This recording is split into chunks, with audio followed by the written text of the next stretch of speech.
Yeah, so I think navigating cancer is such a personal journey that I don't believe it's a one size fits all. I was diagnosed, I think, around about January of this year with pancreatic cancer.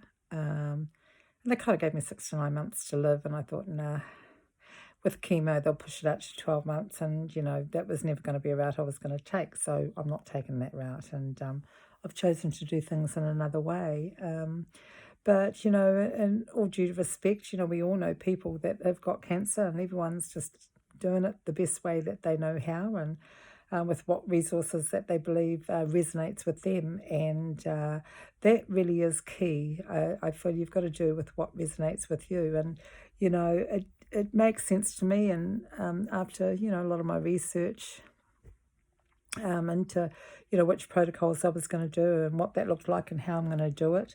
It comes down to very basic sort of stuff for me, and off the premise of it being a holistic engagement, if you like, taking into account your mental, emotional, spiritual, and physical, and I think it all matters.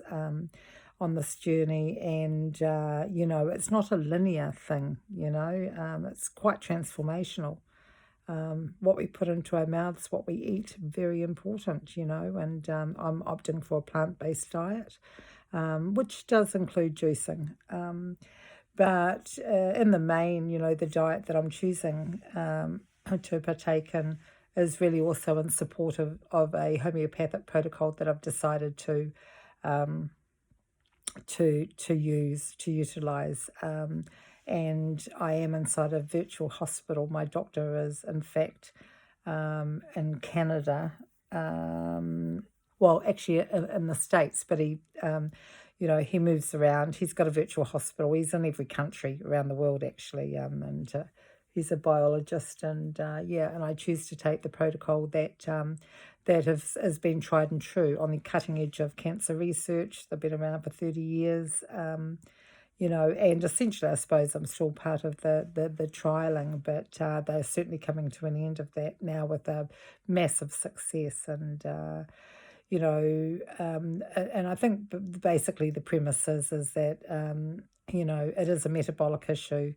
And yeah, so I take this thing, and it targets the tumor and breaks it down and creates a peroxidal effect in the body, which has me feeling quite sick from time to time, and that's part of it too. So it's a year-long process. These things don't happen overnight. But also, mitochondrial support, which is what they also do. And I take this, have this drink, which has got 33 different ingredients in it, and it's all around supporting the mitochondria through this process as well. And so exercise is also really important. I've just been watching Chris Beck Cancer webinar, and even though he's doing things slightly different, the basic stuff is all the same.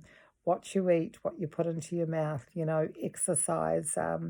And, from what I can gather too, for most other people, for almost most people that have actually beat cancer, they've also maintained a spiritual component as well. So believing in whatever it is that you believe in, and having that as as your spiritual component, I think that really matters as well. I mean, but if you're not wired in that way, I guess, that doesn't matter either.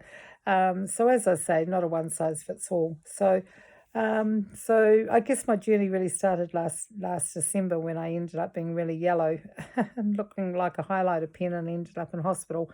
They put a stent in, and which kind of sorted all that jaundice out. And then it was just one thing from another. There, I had a lump on my ovaries. They took my ovaries out, and the lump, which was benign, but they found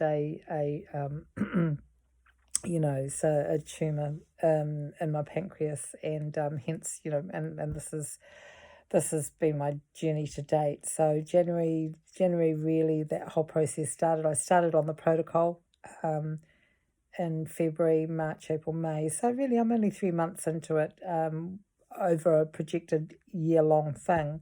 So far, so good, I'm still kind of up and about.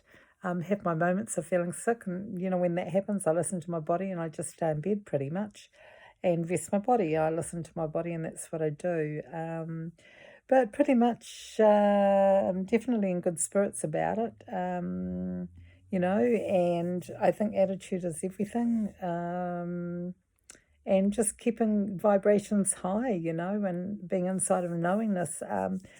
Part of my resource box as well, I do a lot of Dr. Joe Dispenza meditations. Phenomenal, phenomenal man, phenomenal what he does out there. And everyone who's ever, done any of his workshops or is, investigated getting out into the quantum in that way, massive benefits, huge benefits. And so, I'm doing that as well. And, because the premise is that matter doesn't change matter, energy changes matter. And that's what his meditations are all about, especially when it comes to healing. And many people have actually healed cancer just by actioning that on it, on its own. So, yeah, I'm hugely hopeful and positive and 100% committed to my journey. And in a way, it's quite a privilege because it's quite transformational and it takes you to spaces that you never thought that you would go, and you come to kind of recognize just, I suppose, how powerful we are, as human beings or spiritual beings having a human experience, I suppose. And, I've always erred on the side of personal sovereignty, and never really wanting to give my power over to, doesn't matter who it is, any specialists or doctors.